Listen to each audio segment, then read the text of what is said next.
Welcome back to the deep dive. Today, we are tackling one of the really big questions, a belief that's almost universal, but maybe we don't examine the philosophical roots enough. Absolutely. The question being, is a life without close personal relationships really, truly worth living? It's a claim you hear all the time, almost common sense. It is. And it's got pedigree. Goes way back. Aristotle, the master of thinking about human flourishing, he was adamant, said no one, absolutely no one, would choose life without friends, even if they had, like everything else, all the money, health, success. Right. And Cicero basically cemented that, didn't he? Saying, look, whether you're into public life or deep study or just having a good time, everyone gets that without friendship, life is just, less. Yeah. Maybe even empty. That gut feeling is definitely strong, and partly it's because, the surface benefits are obvious. Yeah. Relationships are clearly useful and instrumentally good. Yeah. Security, help raising kids, chances to be patient or loyal. Exactly. All those instrumental benefits. But like you said earlier, that's kind of the shallow end, isn't it? It feels like it. Because if it was only about those useful things, well, you could replace them, couldn't you? Better security system, maybe find patience dealing with, I don't know, bad Wi-Fi. Maybe. But intuitively, no, that doesn't feel the same. So our mission here is to go deeper past the merely useful and look for that non-contingent connection. Why might they be necessary in themselves? And we have to acknowledge the flip side too, right? The vulnerability. Oh, absolutely. This isn't trivial. Love, friendship, they're where we get hurt the most. Heartbreak, betrayal, the sacrifices we make, the sheer pain of losing someone. So if we're going to argue these things are necessary for a good life, despite all that risk, then the payoff has to be huge. It has to be something inherently, intrinsically valuable, not just a means to an end. Okay, let's unpack this then. For this deep dive, we're digging into the sources, focusing on three really core philosophical arguments for why good relationships are essential. What are those three claims? Right. We're looking at arguments that relationships do three distinct things, philosophically speaking. First, that they are actual constituents of well-being, meaning they're good for us just by being there, intrinsically valuable. Okay, so not good because they lead to happiness, but good in themselves. Precisely. Yeah. Second, the idea that relationships fundamentally change the scope of our self-interest. Basically, what happens to people we love is directly good or bad for us, not just indirectly through our feelings. That's a tricky one. And the third? The third is that relationships are a primary source, or maybe even a precondition, for meaning in life. That sense of purpose, that reason to keep going. Okay, those are the big three. Constituents of well-being, changing self-interest, and providing meaning. This is what decides if connection is just a preference, like, I don't know, liking sci-fi movies, or if it's fundamental, like meeting air. That's a good way to put it. So let's dive into that first pillar then. Are relationships intrinsically good for our well-being? Right. But first, we need to be really clear about what we're talking about. What kind of relationship? We need to separate impersonal social relationships from personal ones. Okay, like the example from the sources, Agnetha and Bjorn, strangers sharing a library table. That's an impersonal social relationship, right? Exactly. They're aware of each other. They expect certain things, respect, quiet, personal space. It follows rules, objective patterns. You don't need to know anything personal about Bjorn for Agnetha to expect him not to shout. They're, in a sense, interchangeable in that context. But a personal relationship is different. Totally different. If Agnetha and Bjorn start talking, sharing things about themselves, maybe coordinating plans, then who the other person is becomes crucial. That's what the sources call the demanding epistemic aspect. It needs trust, knowing the person, understanding them deeply. Okay, got it. Impersonal versus personal. So now the value question. Are personal relationships finally prudentially valuable? Good for us in themselves? And this is where the big philosophical fight happens. It's reductionism versus anti-reductionism. Reductionism says relationships contribute to your well-being only, contingently, indirectly. They're valuable only because they help you get other basic goods, like pleasure, or maybe they satisfy some desire you have. So if I really want to have friends, and having friends makes that desire satisfied, then the friendship is good for me, but only because of the desire, if I genuinely didn't care. Then, for the reductionist, the friendship itself wouldn't hold basic value. It might even be bad, considering the effort. The relationship isn't the fundamental good. The pleasure or the desire satisfaction is. Okay. And the other side, anti-reductionism. They argue that, no, some relationships are good for us just by being part of our lives. They're basic welfare goods, full stop. Their value isn't dependent on the pleasure they bring or whether we happen to desire them. The relationship itself is intrinsically good. Right. And this whole debate really depends on your underlying theory of well-being, doesn't it? Absolutely. If you're a subjectivist about well-being, if you think something's only good for someone if they want it or value it, you're almost certainly going to lean towards reductionism. No desire for friendship, no intrinsic value in friendship for you. Makes sense. What about hedonism? Pleasure is the ultimate good. Simple hedonism is also reductionist. It's objective. In a way, pleasure is good even if you don't desire it. But if pleasure is the only basic good, then relationships are only valuable as pleasure delivery systems. They're just instruments, tools for generating pleasure. So, if we really want to argue that relationships are necessary, that someone who genuinely claims not to need friends is actually mistaken about their own good, Then we have to push back against reductionism. Yeah. We need a different theory of well-being. which leaves... Primarily objective theories that go beyond just feelings or attitudes. Two main contenders here, objective list theories and perfectionism. Objective list theories just list things. Pretty much. They say, look, certain things are just intrinsically good for humans, whether you like it or not. Things like knowledge, achievement, aesthetic appreciation, and crucially for us, friendship or close personal relationships. They just put it on the list of basic goods. And perfectionism, it tries to give a reason why something's on the list. Exactly. Perfectionism argues that what's good for us is what fulfills our essential human nature, our function, our telos, our natural purpose or aim. It gives a deeper structure to why things like friendship might be objectively good. We'll definitely get into how both of these work against reductionism. Okay, so to really test these ideas, we need thought experiments, ways to isolate this variable of human connection. Right. And the classic starting point here is Lone Lou. Remind us about Lou. Planet B, totally alone, raised without contact. Yep, she's got everything else maxed out. Comfort, education, amazing skills, creates stunning art, totally satisfied technologically. And the key part, she's been engineered not to feel lonely. She has no desire for company. And our gut reaction when we hear about Lou. It's usually pretty strong, isn't it? Yeah. We feel sorry for her. Like something really important, something fundamentally valuable is missing. Even though she has all this other stuff and doesn't feel depressed. Yet intuition is powerful. It's the anti-reductionist starting gun almost. If she has maximum pleasure, achievement, and satisfied desires, because she has none for company, yet her life feels lacking. Then whatever is missing must be a basic good in itself. It can't just be pleasure or desire satisfaction. Okay, so let's introduce the bare minimum of connection. Not friendship, just presence. Enter Dr. Caligari. His escape pod crashes. Lucy's another human. They don't become friends, not even close. But they establish an impersonal social relationship. Meaning? Mutual awareness. They know the other exists. They know the other knows they exist. They agree on basic rules.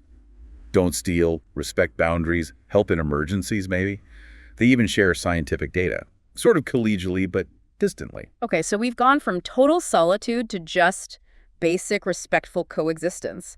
Does that tiny bit of connection add intrinsic value, just being aware of someone who's aware of you? It's a fascinating question. Some philosophers, like Eden Lin, suggest yes. Even just that fleeting moment passing someone on the street where you both register each other's presence, that minimal flicker of mutual awareness might have some tiny intrinsic worth. What about the adversarial example? Being beaten by a human opponent, Ivan Drago, versus a robot. Right. Even if the pain of losing is identical, there's a sense that being defeated by a conscious human, someone who recognizes you as an opponent, as an agent trying to win, is somehow different, maybe better, than just being overcome by an inanimate obstacle. It suggests value in being seen as a subject. Okay, so maybe simple awareness isn't nothing. But Caligari offers more than just awareness, right? He respects Lou's boundaries, acknowledges her findings. Exactly. And this is where we get into the really deep philosophical territory, drawing on Hegel and thinkers like Axel Honneth. It's about practical recognition. Practical recognition, It means Caligari doesn't just see Lou. He treats her appropriately, acknowledges her standing as a rational free agent. And this recognition, according to Honneth, comes in layers. There's respect, recognizing her basic rights. There's esteem, valuing her contributions like her scientific competence.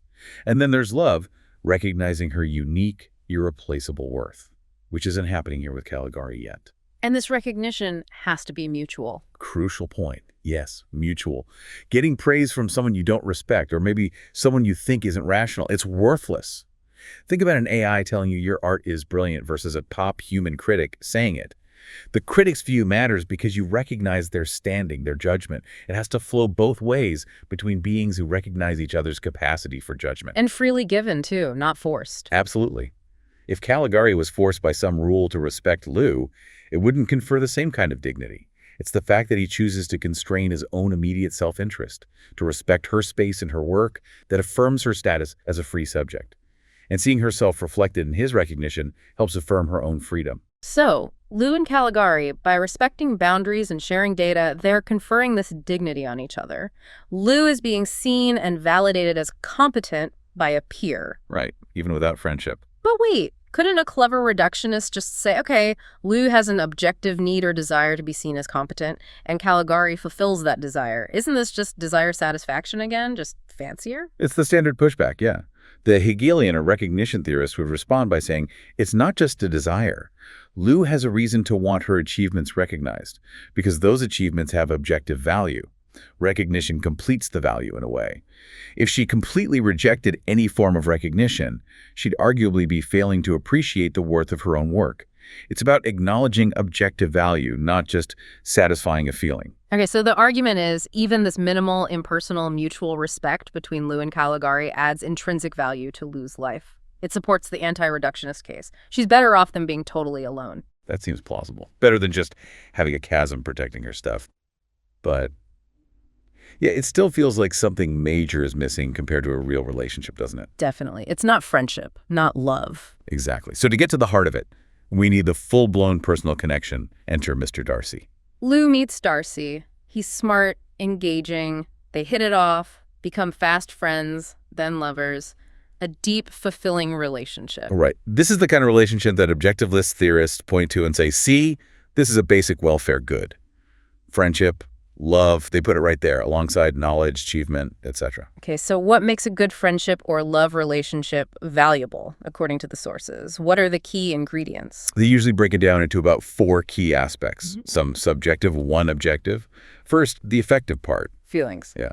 Enjoying being together, being sensitive to each other's feelings, feeling happy when they're happy, sad when they're sad.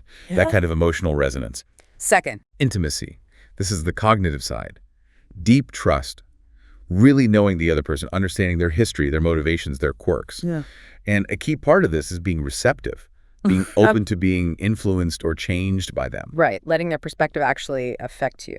Third. The attitudinal or conative element. This is about your intentions and commitments. Caring for the other person for their own sake, not just for what you get out of it. Being committed to the relationship itself, wanting it to continue and flourish. And the last one was objective. Yeah, the objective element. A relationship isn't just a feeling you have right now. It's built over time. It requires a temporally extended pattern of interaction, a shared history. That history shapes the feelings, the intimacy, the commitment. Okay, affective, intimacy, attitudinal, objective history. That makes sense. So how does a reductionist try to explain the value of Lou's relationship with Darcy, using only their tools? Well, a simple hedonist is stuck just saying, it produces a lot of very high-quality pleasure. But that's weak. Why is this pleasure better than, say, the pleasure of winning a complex video game? They can only talk about quality, which feels a bit circular. And this is where Nozick's experience machine comes back in, right? Exactly. It's the killer argument against simple hedonism and experience-based reductionism. Remember Lone Lou again. Offer her a machine that perfectly simulates everything about the Darcy relationship. Every conversation, every touch, every shared joke. The feeling of being loved, the pride in their joint projects. Perfect illusion. The hedonist has to say her well-being is identical inside the machine versus outside with the real Darcy, because the experience, the pleasure, is the same. But nobody believes that. Our intuition screams that the real relationship with the actual, free, choosing Darcy is vastly better, potentially speaking, than the perfect simulation. So the value can't just be in the subjective experience. It has to be about the reality of it. Precisely. It matters that Darcy is real, that he freely chooses her, that their shared history actually happened. Simple reductionism based on experience just fails this test completely. Okay, but what about more sophisticated reductionists, like Herka, who says love is just a concentration of other goods? Right. Herka might say, look, the Darcy relationship involves a lot of knowledge, knowing Darcy, Mm. understanding, getting his perspective, maybe complex joint achievements, Yeah. building a life together. These are already on the objective list, maybe. So the relationship is valuable, but only because it bundles these other basic goods really effectively. It's not a new basic good itself. It's like a value combo meal, but no unique ingredient. Kinda, yeah. And this is where the anti-reductionist really pushes back hard with the idea of organic unity. Organic unity, meaning the whole is greater than the sum of its parts. Exactly. The anti-reductionist, like Brad Hooker, argues the value of the relationship isn't just the sum of the affection plus the knowledge plus the shared activities, it's how they weave together. It matters that you have affection for someone you deeply understand. It matters that your shared activities reflect and express that unique blend of affection and understanding. Think about raising a child together. The value isn't just the achievement plus the affection. It's the way the shared project embodies and deepens the specific love and understanding between those two particular people. That interwoven whole, the relationship itself as a structured entity, is the basic welfare good, according to objectivist anti-reductionism. Okay, that makes the relationship itself the valuable thing. But surely not all relationships are good. What if Darcy wasn't Darcy? What if he was secretly manipulative, like Wickham from Pride and Prejudice? Ah, the Wickham problem. Crucial point. If Lou loves Wickham, who provides maybe superficial charm and pleasure but is fundamentally unworthy, deceptive, exploitative, is that relationship still intrinsically good for Lou? Intuitively, no. It seems bad for her. Demeaning, maybe. Exactly. And this introduces the concept of fittingness, which philosophers like Joseph Raz emphasize. For a relationship, particularly the attitudes involved like love and trust, to be prudentially good, they must be fitting or warranted by the object. Loving someone deeply who you know is utterly unworthy can actually diminish your well-being because it involves a kind of self-deception or failure of judgment. So the intrinsic good isn't just being in a relationship or being loved. It's being in a fitting relationship, being loved fittingly by someone worthy who loves you back for good reasons. Precisely. And what makes someone a fitting object of love? It's not just about them being morally virtuous, though that helps. The sources talk about something more specific. Sheer resonance between sensibilities. Resonance between sensibilities. It's like just getting each other's sense of humor, finding the same things beautiful or interesting, enjoying the unique way the other person sees and reacts to the world. It's that hard to pin down connection. Remember Montaigne on his best friend? Why did he love him? Because he was he and I was I. It's that specific, irreplaceable click. Okay, so you need that resonance built up through shared history, leading to mutual, fitting love and commitment. That whole package is the intrinsically good thing. That's the anti-reductionist conclusion, yes. It's being fittingly loved back, recognized for your unique value by someone you fittingly value, all woven together through shared life. That's the basic welfare good that Lou was missing before Darcy. #tag4, perfectionism, subjectivism, and the need for connection. So we've seen the objectivist argument just put good relationships on the list of basic goods because, well, the experience machine shows they're not reducible. Now, what about perfectionism? How does it provide the underlying reason for relationships being on that list? Right. Perfectionism shifts gears. Instead of just lifting goods, it asks, what fulfills our fundamental nature as human beings? Yeah. Or what helps us reach our telos, our potential? And the argument is humans are social creatures. Pretty much the core of it. Going back to Aristotle again, he famously said, man is a zoon politikon, the political or social animal. Our nature, he thought, is to live in community, in company with others. Therefore, developing and exercising our capacities for good social relationships is part of fulfilling our nature, part of achieving human excellence or eudaimonia. So neglecting relationships means neglecting a key part of what it is to be a flourishing human. Exactly. Contemporary perfectionists build on this. Richard Kraut talks about developmentalism. His view is that well-being comes from developing and exercising our significant natural capacities to a high degree. And we have capacities for social interaction. Absolutely. Think about language, empathy, the ability to plan complex joint actions, understanding social cues. These are fundamental human powers. If we don't use them, if we don't form bonds where these capacities are exercised well, then according to developmentalism, we're simply not flourishing fully. We haven't completed our developmental story excellently. Lone Lou, before Darcy, hasn't fully developed her social potential. Okay. And George Schur offers a slightly different angle. Yeah, Schur focuses on what he calls near-universal and inescapable capacities. We all have these deep-seated drives and abilities related to forming social connections.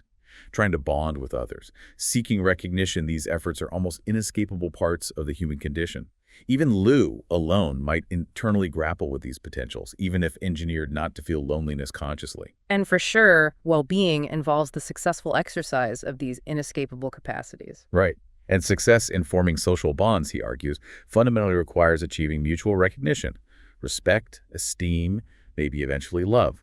So good friendship, where you mutually affirm each other's value and successfully navigate complex interactions, is a prime example of successfully exercising these core human capacities.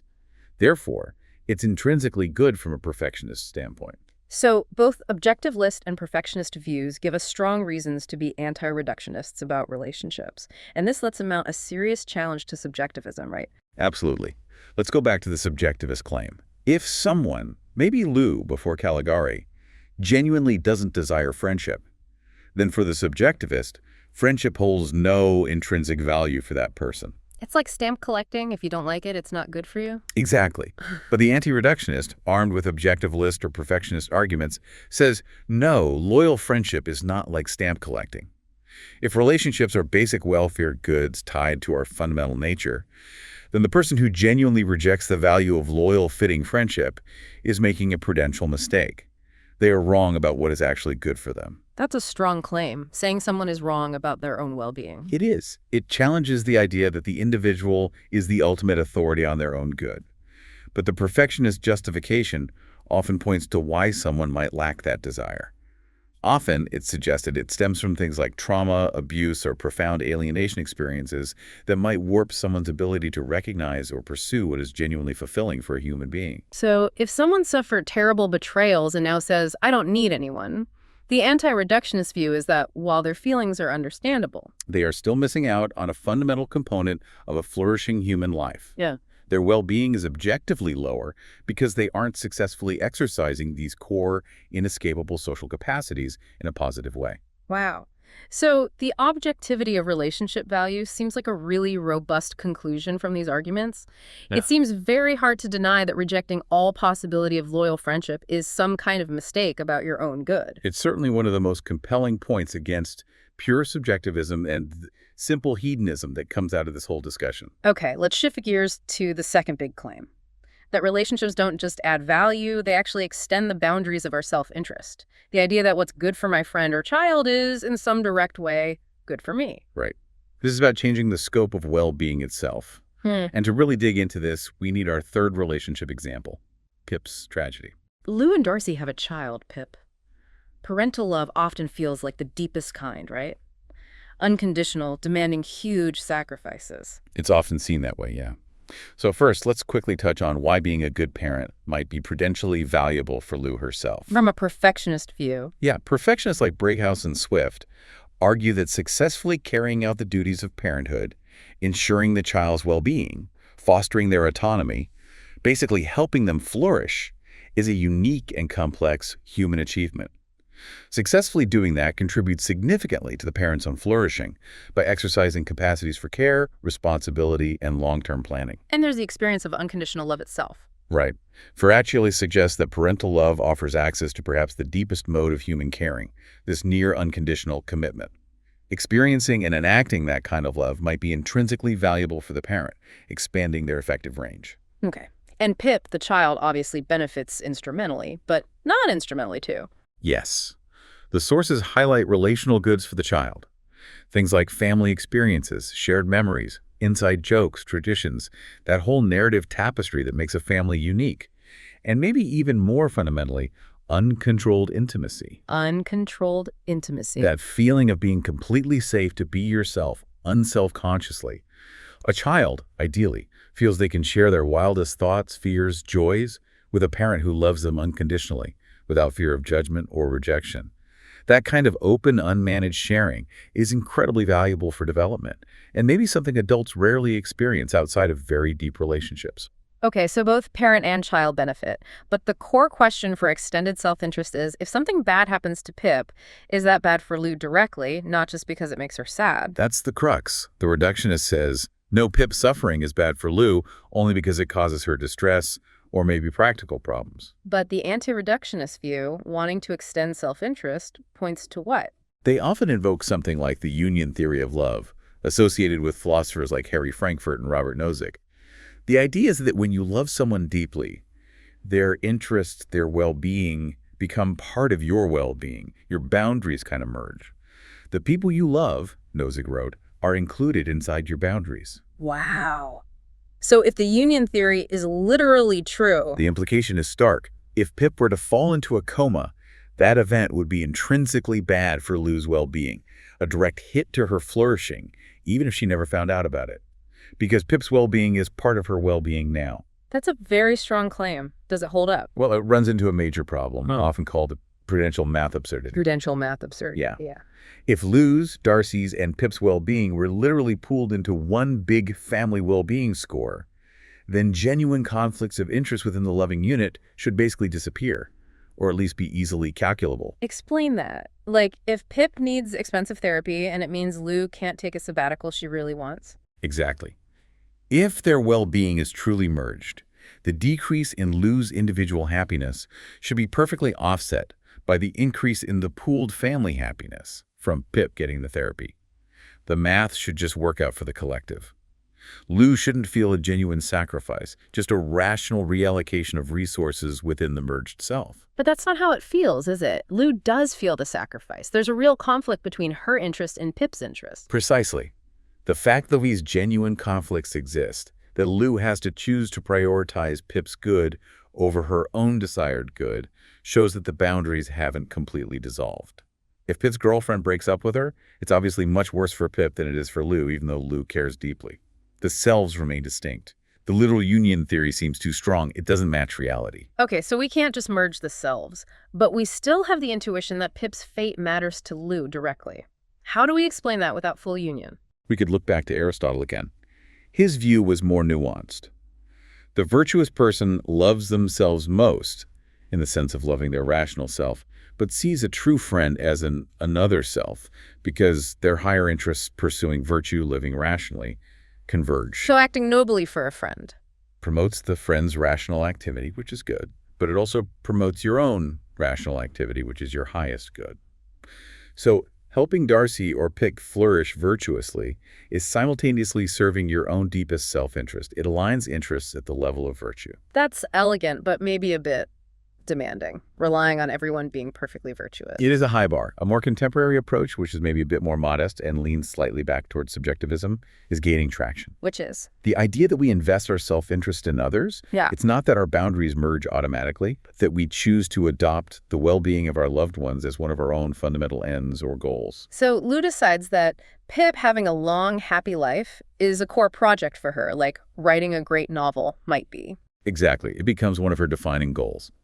If she adopts Pip's flourishing as a fundamental end for herself, then when something happens to Pip, like an accident, it constitutes a direct setback to Lou's projects and goals, a direct failure of one of her core interests. So the badness for Lou isn't mediated by her feeling sad about it. It's mediated by the fact that one of her central life goals has been thwarted. Precisely. It's a direct impact on her interests, but it happens because she subjectively chose to invest her interests in Pip's fate. It explains the direct connection without collapsing the boundaries entirely. It acknowledges the subjective element of commitment. That seems more plausible than the full union theory. It captures the directness but keeps the individuals distinct. #Tag6, personal relationships and meaningfulness. Okay, that brings us to the third and final pillar, relationships and meaning in life. This feels really central to why people value connection so deeply. It's not just about happiness, it's about having a reason to live. Right. People say their kids give their life meaning. It's different from just saying they make them happy. It feels weightier. It does. And philosophical accounts of meaning try to capture that weight. Meaningfulness isn't just about feeling good. It's often tied to notions of objective value, of making a contribution, of having a purpose that resonates beyond your own skin. It's partly about feeling needed, perhaps, having reasons that others might recognize as valuable. So what's the standard philosophical view on where meaning comes from? A very influential view from Susan Wolf is that meaning arises from loving objects worthy of love and engaging with them in a positive way, basically connecting positively with things that have objective value. Examples being. Paradigm cases are often things like major scientific discovery, great artistic creation leading a just political movement. Think FDR, Galileo, maybe Lone Lou's brilliant scientific work if it were known. Lives that create or promote significant objective value. Okay, but that creates a puzzle, doesn't it? What the sources call the puzzle of disproportionate meaning. Exactly. If meaning comes primarily from engaging with big-picture objective value, why do personal relationships seem to contribute so much to people's sense of meaning? Often it feels like they contribute more than activities that might seem to have greater objective impact. Like the example, a mother who skillfully helps her children thrive through difficult times.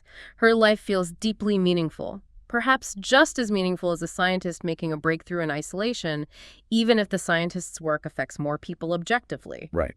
Why does the small scale of intimate relationships punch so far above its weight in the meaning department? The sources suggest it's about mattering to someone. That seems key. The proposal is that achievements gain meaning, in part because they positively affect somebody. They matter to conscious beings. An amazing scientific discovery that nobody ever knows about or uses feels less meaningful than one that transforms lives. So connection is already part of the meaning equation, even for big achievements. Okay, but relationships seem to offer a different kind of mattering. Not just benefiting someone, but something more intimate. Yes. And the proposed solution here revolves around the idea of transformative intimacy. The unique contribution of personal relationships to meaning isn't just about caring for the other person. It's about the process of mutually shaping each other for the better over time. Mutual shaping, how does that work? Think about how friends influence each other's interests, career paths, even moral views. How partners, through countless interactions, help define and affirm aspects of each other's identity. You helped me see I was stronger than I thought, or I never would have tried this if you hadn't encouraged me. How parents are fundamentally changed by the need to prioritize a child's well-being, forcing them to grow in patience or selflessness. So it's this constant feedback loop of influence and growth within the relationship. Exactly. And this mutual shaping, this co-creation of who you become, is what generates a profound sense of irreplaceability. Irreplaceability. Yeah, because nobody else could have interacted with Darcy in just that way to help shape who he became. And nobody else could have shaped Lou in precisely the way Darcy did. The unique history and dynamic means that the person you are is, in part, constituted by that specific relationship. You literally wouldn't be you without them, and they wouldn't be them without you. That's why the potential loss feels so existential. Okay, so pulling it all together, the meaning from relationships comes from. It comes from this transformative intimacy, forging a deep, positive connection to the inherent value of the specific person you love. And the intrinsic benefits you confer on them, the joy, the support, the care, gain this amplified meaningfulness because they happen within this context of mutual shaping and irreplaceability. So Lou playing with Pip, that simple act, Becomes incredibly meaningful. It's not just generating momentary pleasure. It's part of this ongoing process of shaping Pip, being shaped by Pip within a unique, irreplaceable bond. That act, steeped in intimacy, can feel more profoundly meaningful than, say, inventing some gadget that sits on a shelf unused, even if the gadget is objectively brilliant. It grounds her purpose in the concrete reality of another valuable, developing human being who she's uniquely connected to. it provides that anchor, that reason why her existence matters in a very specific way. Precisely. #outro. So let's try to wrap this up. We've gone through these deep philosophical arguments, trying to get beyond just saying friends are nice.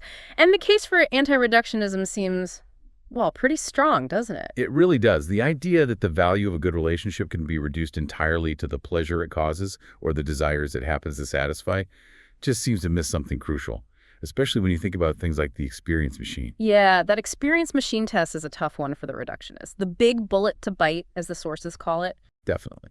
To say it genuinely doesn't matter for your well-being, whether your partner is a real, free person who actually loves you versus just a perfect simulation giving you the same feelings.